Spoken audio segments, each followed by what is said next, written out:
I want to start by just sort of framing with a discussion of political news and aggregation. So we've increasingly seen people turn to sites like Dig or Reddit or Google News, where they can go and access information from a variety of sources that may have been socially selected, it may have been algorithmically selected. So about 56% of adult Americans who access news online are in a typical day are going to these news aggregators. Among the 18 to 29 demographic, that's an even higher percent. So I want to start with a question about sort of a general case of one of these. So imagine a website called News on the Internet. It has kind of standard news aggregator format of a title and a short abstract and a link to the actual source.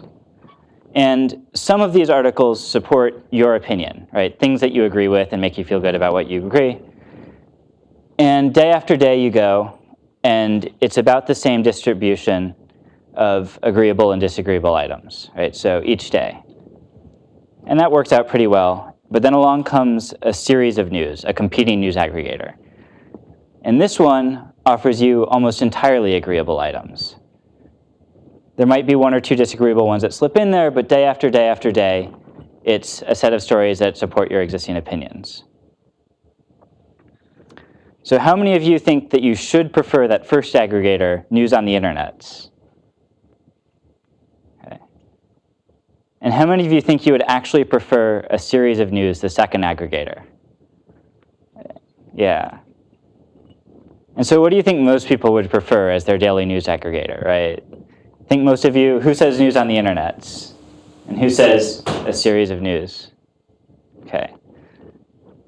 So there's been a long line of work in this area about selective exposure preferences, particularly related to political information, where people prefer material that supports their opinions and they avoid challenging information, right? And this is called selective exposure theory.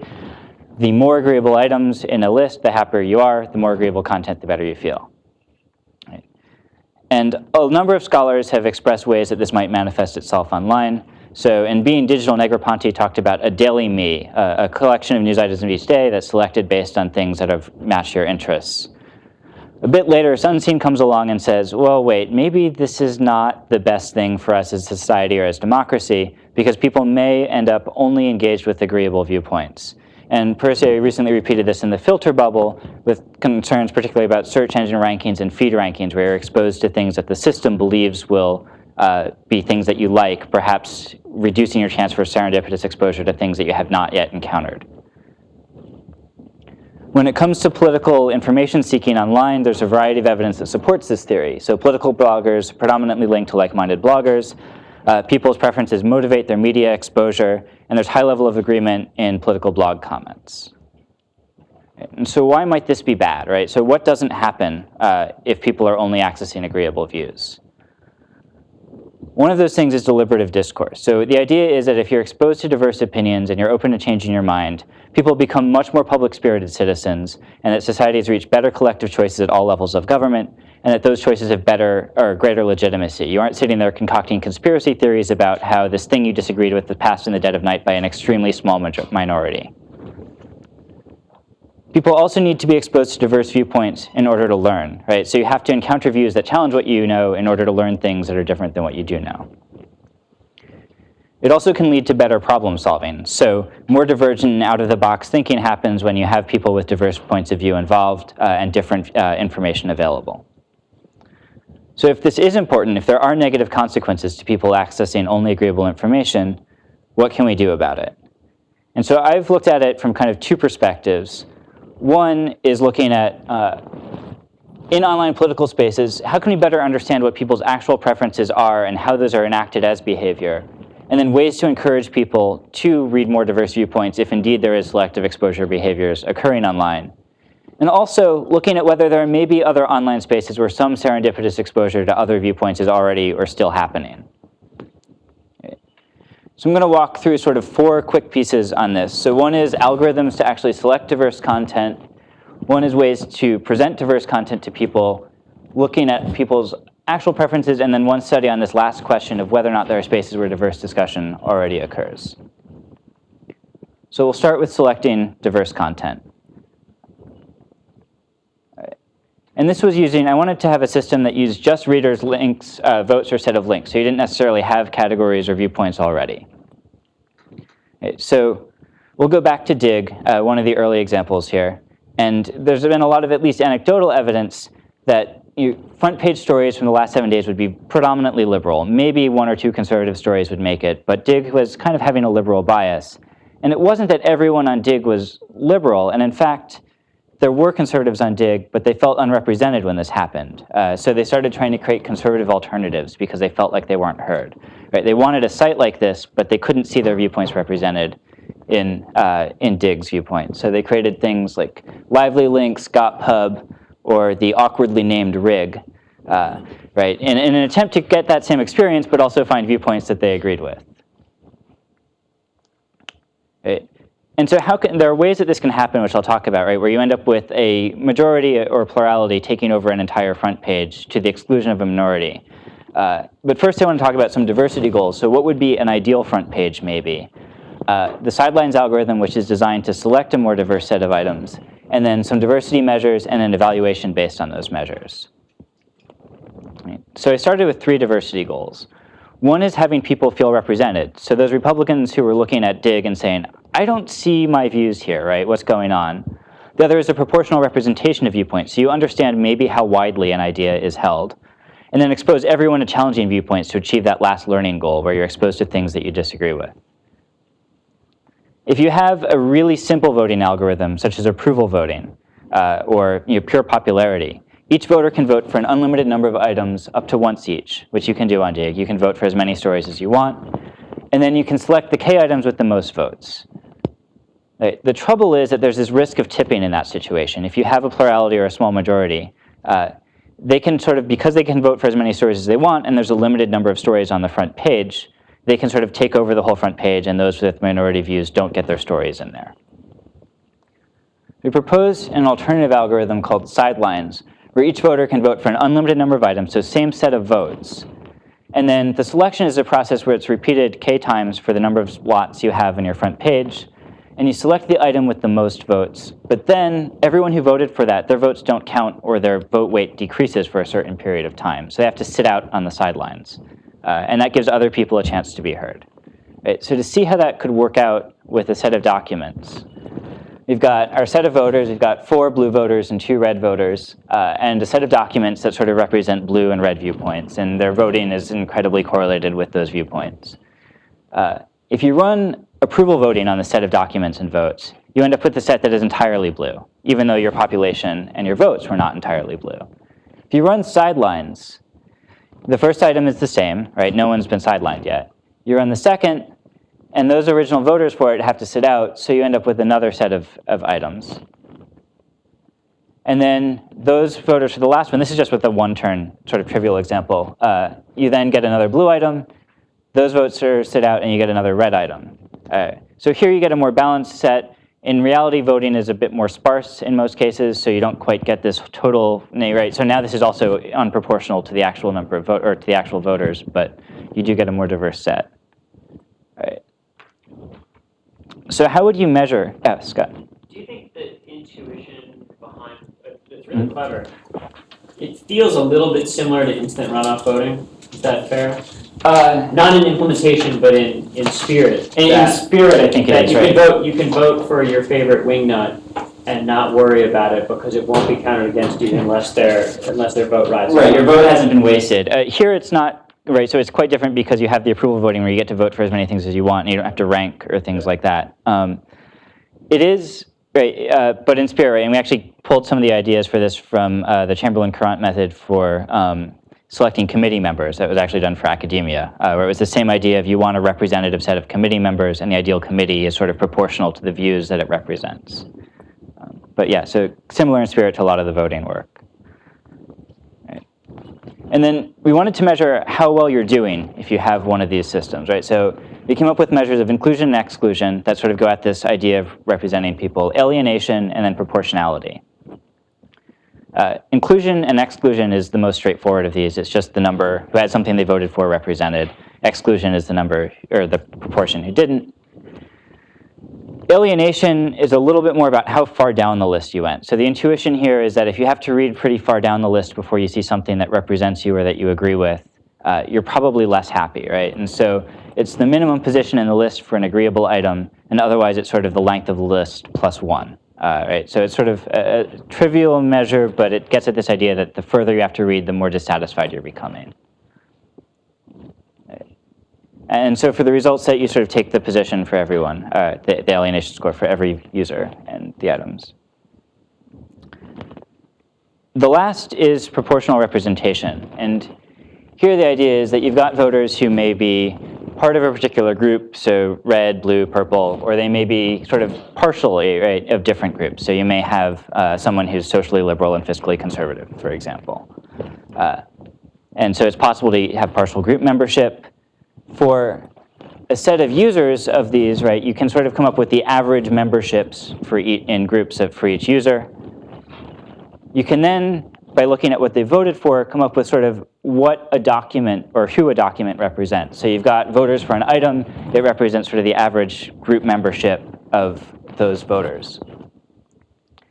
And then for a set of items, K, you take the average membership or the average positions of the actual items that was based on those voters.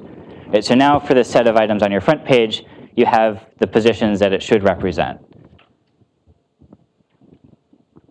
And then you can compare that set of users, so everyone who voted or the people you're trying to represent, against the representativeness of the document set, K, using just KL divergence, right? So that's comparing the two vectors. Right. And so you've got your set of voters. If you have a document set that very, very closely matches it, you have a small KL divergence. As your document set gets further and further from the proportions of viewpoints in your set of voters, you get a higher KL divergence. So lower divergence is closer to being proportionally representative here. So then we wanted, now that we had some measures, we had an algorithm and sort of a straw man algorithm of approval voting that we wanted to go out and test it against. We tested it on 2 data sets. The first was the Dig World and Business category. And this was in autumn 2008.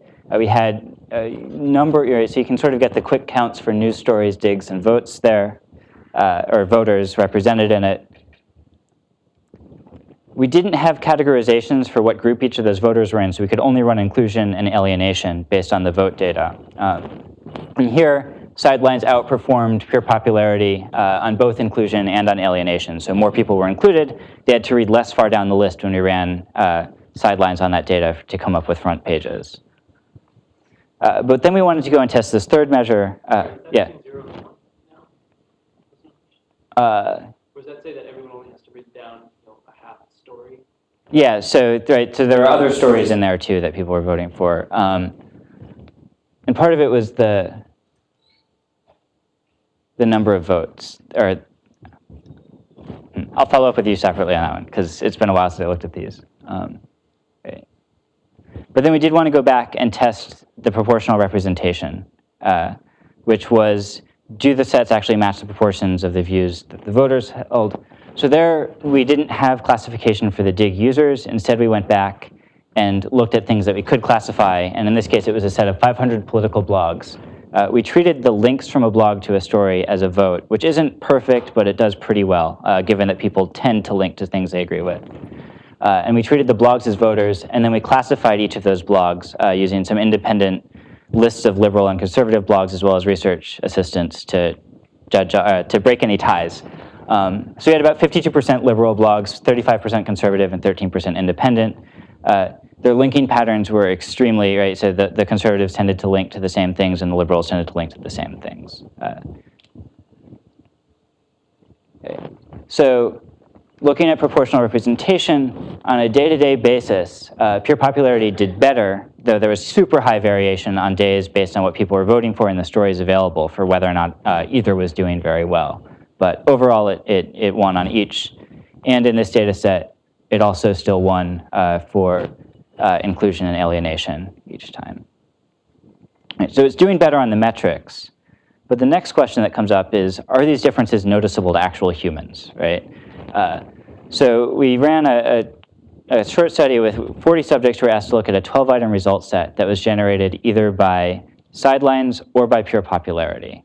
They weren't told that there were two result sets. We just asked them if this was the front page of a news aggregator, how do you do? We asked them their opinions on each story. So was the story surprising? Did it agree with your opinions? And things like that. We had a liberally biased set of users. If we limit it to just those, they had an 89% chance of finding something surprising or something challenging, the sidelines result sets, versus only a 50% chance with pure popularity. So the liberal result, or the slightly liberal set of blogs was giving us a liberally biased set of results. Sidelines increased the chance of finding something challenging for liberals among that. Right. So where could this be applied? The first example is the news aggregators that we designed it for and that inspired the question. We could also use it on other voting systems where diversity matters. For example, Google Moderator was used by the Obama transition team that year to come up with questions that they wanted the president to address. And for a while, every single question above the fold was about legalization of marijuana.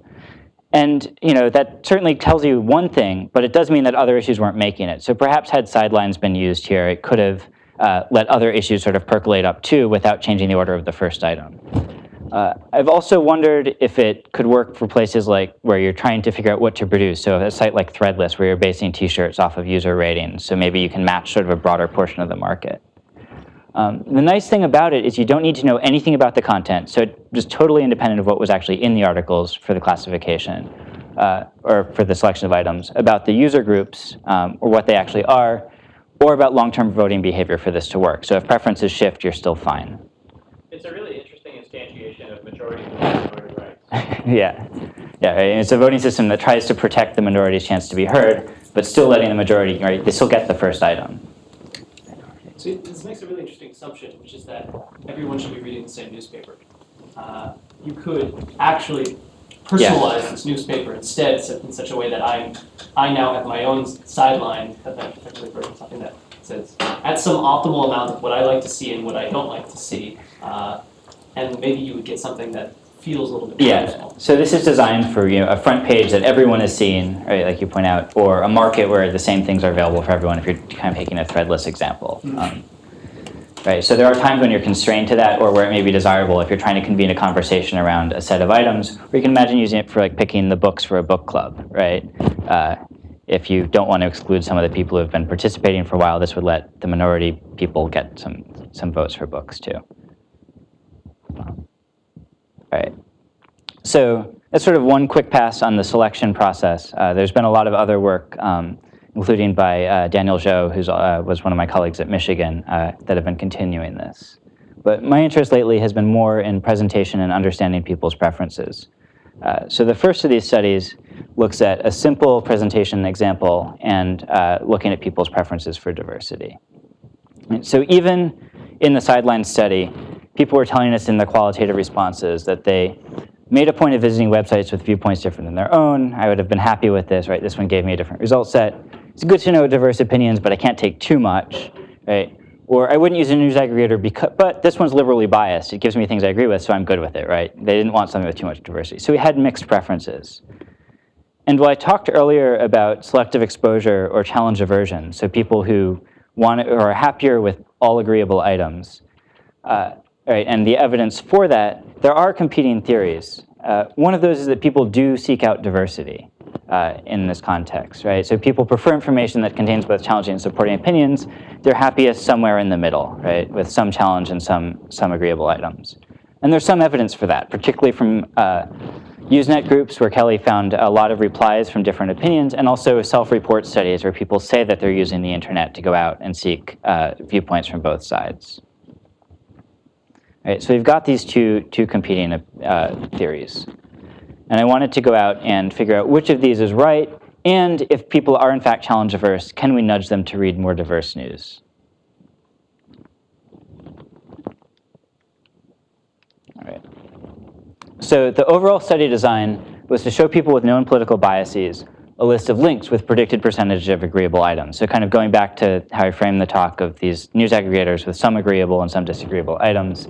And then to slightly vary the presentation of items. So if we have challenge-averse people, can we make them happier with more diverse sets of items than they otherwise would be. So we needed two things to do this. We needed people with known political biases, and we needed a collection of links that had a predicted amount of agreeable items to show them. So to get the people, we turned to Mechanical Turk. We restricted this to people in the United States, and we asked them to complete a qualification task, so demographic questions, political affiliation, 3 questions about political knowledge. And then quality control, subjects were randomly re-asked these demographic questions. It turned out that some people aged backwards. They were excluded from the study, or people who moved, right? We don't know if that was careless answering or just making things up, so they were also excluded. We also excluded people who were not in a fairly extreme or predictable political view. So we missed the murky middle from the study, which is one of its limitations. But again, we needed people with fairly robust and predictable political preferences. All right. We ended up with people who are on average 35 years old, 83 men, 87 women from 37 of 50 United States. We assigned 30 to an article manipulation check, where we asked them if they agreed with an article's opinions or not.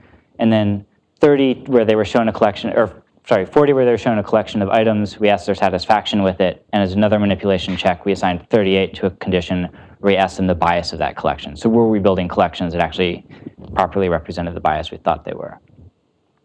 All right. We next needed articles, so we went back to our collection of 500 political blogs and what they were linking to. We took the items that were most linked, so the 40 most linked stories from the previous 24 hours from the conservative blogs and from the liberal blogs, filtered out tweets, YouTube videos, Wikipedia articles, items that weren't political, or that didn't match a predicted bias. This was something that came up in pilot studies where people just didn't want to see this in their news aggregator. We showed those to those 30 Turkers, asked if they agreed or disagreed.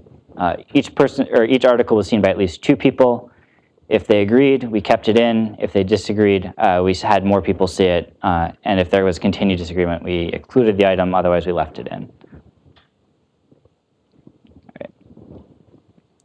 So at this point, we had our collection of items, and we had our collection of people. And we were ready to go ahead with our experiment. So we had 3 presentation conditions between subjects where they saw either a baseline news aggregator, title, abstract, an item in which or a news aggregator in which the agreeable items were highlighted, so that we said, I think you'll agree with this, it's shaded yellow, or highlighted and ordered, in which we actually moved all the agreeable items to the top of the list. But they saw the same collection of items across the groups. And then we varied the percentage of agreeable items each time they visited, and they could visit once a day and look at their collection and rate it once a day. So for someone, it looked like this. They would have a fairly long abstract, a link to the article, the name of its original source. At the bottom, we asked them how satisfied in this condition they were with the collection, and then a bit about why they responded the way they did. All right. So as I mentioned, they were asked either a satisfaction question, suppose this was the front page, how satisfied would you be with the collection of items, or a bias, what, if any, is the political bias of this collection, and then that random demographics question check, or why they gave the rating they did. Right. So what did we find? First, to tease apart those 2 theories. We plotted their responses based on the percentage of agreeable items and their satisfaction. It looks kind of like a story for people being challenge averse or engaging in selective exposure behavior, but there's an awful lot of noise down here and up there. So we wondered if something else was going on. And here we went back to those open-ended questions where we asked why they gave the rating they did. A number of people told us here that they either wanted more challenge than they found in the collection, or that they wouldn't want less challenge. So they were very happy that this was all agreeable opinions. Sorry, a mix of agreeable and disagreeable opinions. So we coded those people separately as diversity seeking, and had very high narrator reliability among these. And this was done independent of seeing the actual scores they gave, so we weren't influenced by that.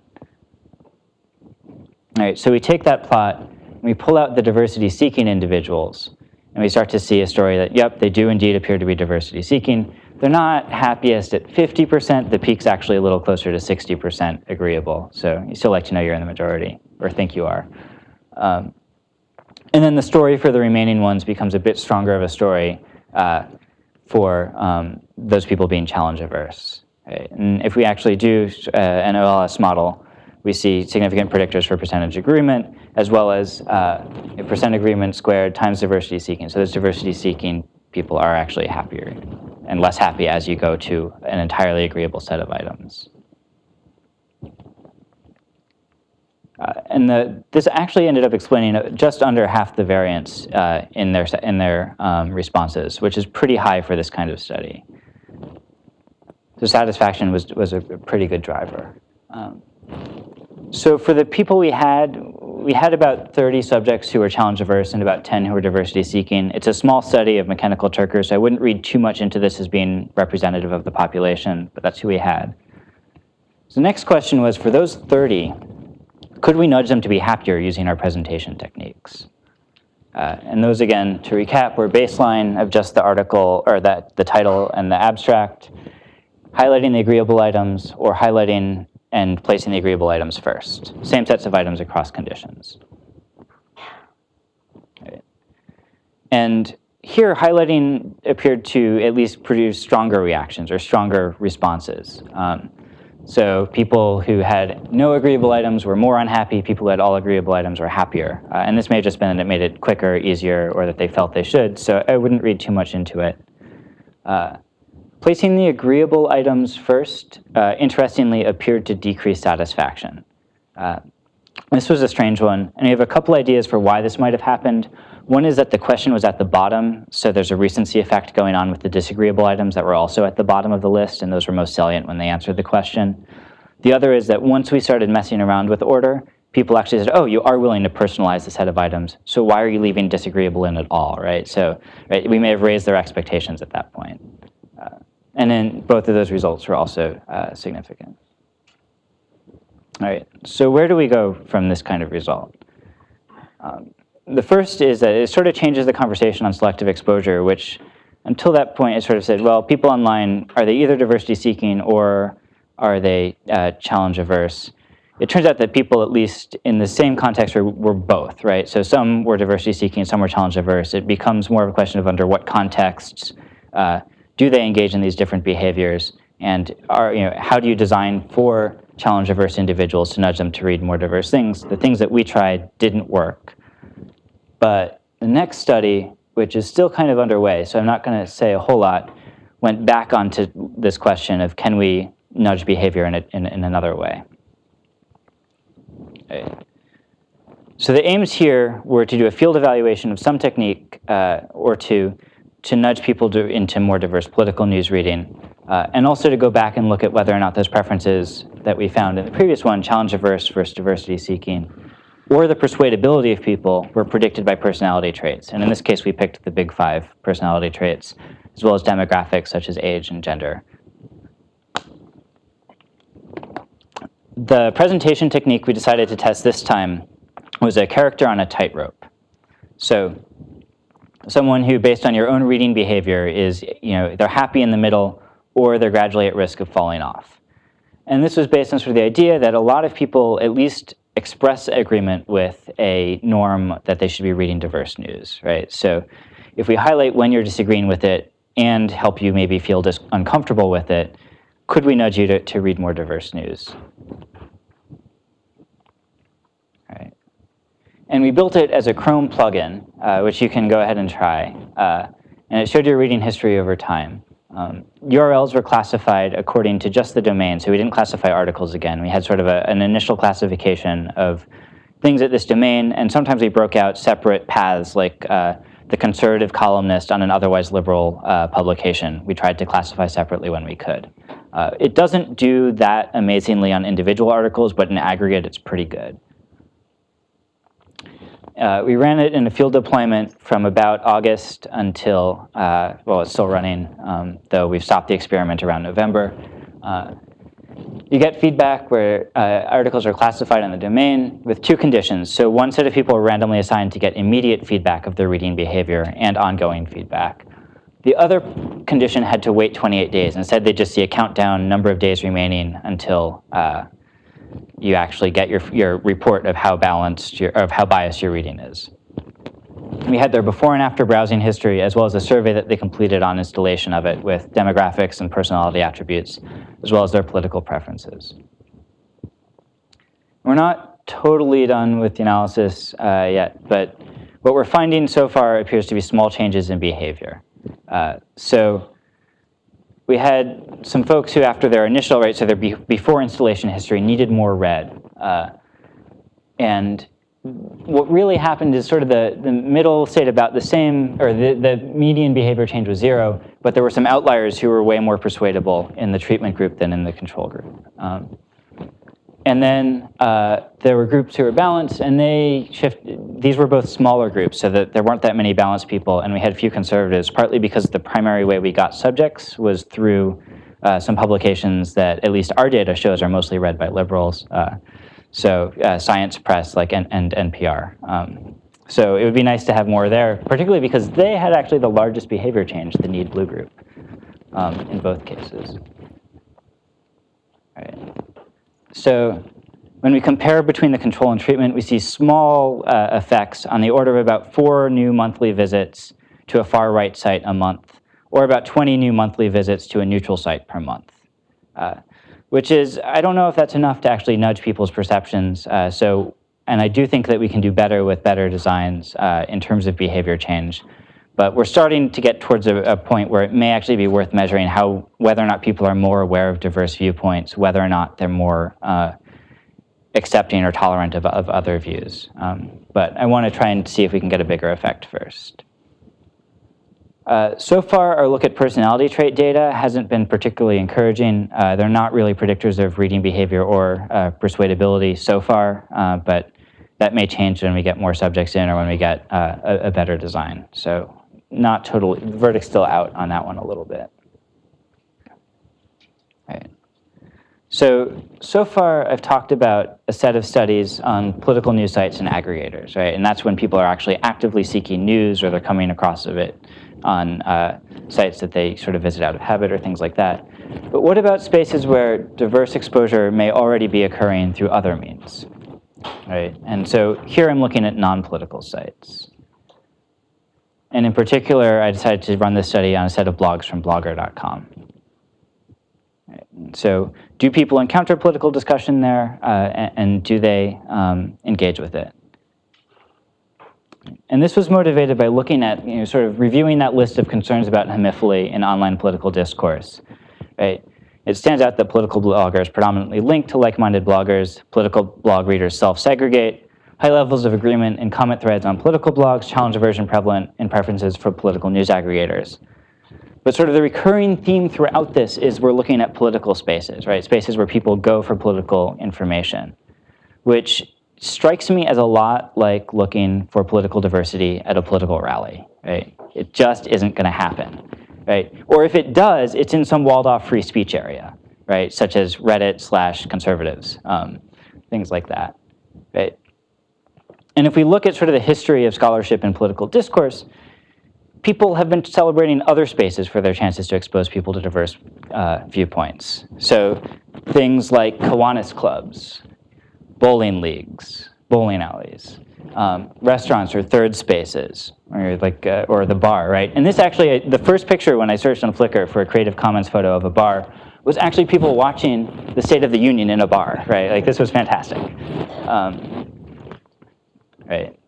Okay, that doesn't really help, but right. So there's kind of this recurrent theme that when people come together for other reasons, whether it be service to their community, a hobby, or it is the bar down the street, they may be more politically diverse than they otherwise would be. There's still a lot of sorting that happens at kind of where people choose to live and things like that, but they may be more diverse than you would certainly expect to find at a political rally.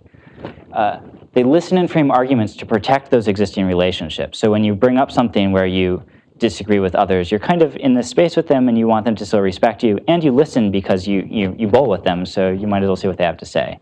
But the other thing that comes up is that people often avoid political discussion or disagreement also as a way to protect those relationships, right? So I know that this antagonizes you, so we're not going to talk about politics at the family gathering. Right. And the other trend that's been happening is this increased sort of segmentation in news, right? And so people talk about this inadvertent audience risk. So in 1970, 50% of adults watched one of 3 broadcasts, adult Americans watched one of 3 news broadcasts. By 2007, this had dropped to 10%. right? And what else has come in, right? So we've seen other news channels. We've seen pseudo-news. We've seen sports news, right? We've seen things like DVR and time shifting, so you can watch something instead of the news, right? So you have a lot more control of what you're paying attention to at any time when you do turn to media. And then the internet comes along, right? With way more choice and way more channel opportunities. So if people can easily seek out news and filter out the disagreeable when they seek political news, will people still be exposed to challenging views in the end, right? Is there still this inadvertent audience effect that would happen through these large news sources that had to cater to broad audiences? Do you see cross-cultural differences? Like definitely the American norm is religion and politics don't belong at the dinner table. Yeah. So I hadn't looked across culture. I've stayed focused on the American audience for now. Right. And so even when I was beginning the study, there were some signs that politics isn't taboo online. Right? So discussion of political candidates by Twitter users, 8% of US adults were posting political contents to their social network sites. 11% were discovering for whom their friends voted for that way. People say they encounter cross-cutting political discussion online, but in non-political spaces. So I wanted to see if we could sort of quantify the actual discourse in at least one of those spaces. So how prevalent are political blog posts on non-political blogs? What's the distribution across different categories of blogs or genres? And when readers encounter it, are they like, ooh, I'm going to stay away from this one? Or do they actually engage with it rather than treating it as taboo? So to start down this road, I needed a sample of blogs, which I got by polling Blogger.com's recently updated list in January 2008. It kept only blogs that had at least 5 posts, were written in English, and had existed for at least about since August of the prior year, right? So blogs that had some staying power. This had the nice benefit that it got rid of a lot of spam blogs as well. Right. And then we inspected and eliminated spam blogs and blogs that are only partially in English, so we further reduced this. There were a tremendous number of spam blogs. And then we coded the posts from those blogs as political and non-political and classified blogs by genre. And we eliminated initial spam and partially English blogs that came up in the second check. And so we had about just shy of 9,000 blogs and 2.3 million posts from them. A little bit about how we classified posts as political or not. We used a really broad definition. So if they mentioned a political figure or a political topic, and whether or not it was US or otherwise, we counted it as political, even if it was part of a larger post that wasn't. And this came up, people would often be talking about their daughter was sick, and here's some commentary on healthcare policy, by the way, right? Like if only healthcare policy would pass, I would have better access to insurance. We categorized about 6,600 posts as political or not, oversampling political posts. And then we used this to train a multinomial naive Bayes classifier to classify the remaining posts. We had pretty good kappa on that one. This left us with over 200,000 political posts and over 2 million non-political posts from these blogs. The next task was classifying the blogs into genres. So we chose 7 categories from previous literature: diary blogs, hobby and fan, professional and sales, politics, religion, civic and issue, health and wellness, and ethnic or cultural. We submitted those blogs to Mechanical Turk and asked people to categorize them. We used at least 5 categorizations per blog and used the Get Another Label tool to come up with the final classification. And we checked a sample of those against ratings from the research team. Interrelated reliability suffered a little bit here. A lot of blogs were sort of in between categories. So a diary blog from someone who had a really strong hobby of knitting, right? What do you classify it as? It just broke down a little. All right. We also coded comments according to questions such as, right, so this is getting at the question of engagement. So did they in fact have some political comment? Did they have other non-political topics? Were they spam? When people commented, did they engage with the political content? Did they agree or not when they engaged? And then did they actually say, hey, this is taboo, don't talk about this here? It's a little weird to do that on a blog since presumably it's the author's blog, but we're still curious if it happened. We looked at 56 comments from 42 posts for that one. That was where we cross-coded. Right. Right, so what did we learn? First, overall prevalence. So a huge number of blogs don't talk about politics very much, right? But they're, right, and that's not surprising, right? An awful lot of diary and other blogs out there. But even if you don't talk about politics that much, you have an awful lot of those blogs, and it adds up. So about 25% of political blog posts come from blogs that talk about politics less than 20% of the time. Right, and so the actual political content is spread all over here in terms of what types of blogs it's coming up on. When we look at it on over time, we find that there are spikes in these non-political blogs of when politics comes up that's highly correlated with major events. So 2006 elections, execution of Saddam Hussein, 2007 elections, and then sort of a steady uptick throughout the presidential primaries and caucuses. All right. And so according to the actual categories, how did they break out? Diary blogs, right? There were an awful lot of diary blogs with an awful lot of comments. We also had only 422 political blogs in the sample. All right, so about less than a tenth the number of diary blogs that we had. And for each of these genres, how often did they talk about politics? Not surprisingly, political blogs talked about politics the most, though some of them had some trouble staying on topic. Next up was civic and issue, so things like people worried about climate change. They would often delve into policy issues. Sometimes they would just strictly talk about science posts. Religion does mix somewhat with politics. And then at the tail end were these diary blogs, right, where there were some outliers, so people who had diaries who had very strong political opinions, but most were not talking about politics that often, but it still adds up quite a bit. And then among these non-political blogs, when people did talk about or post about politics, how did people engage?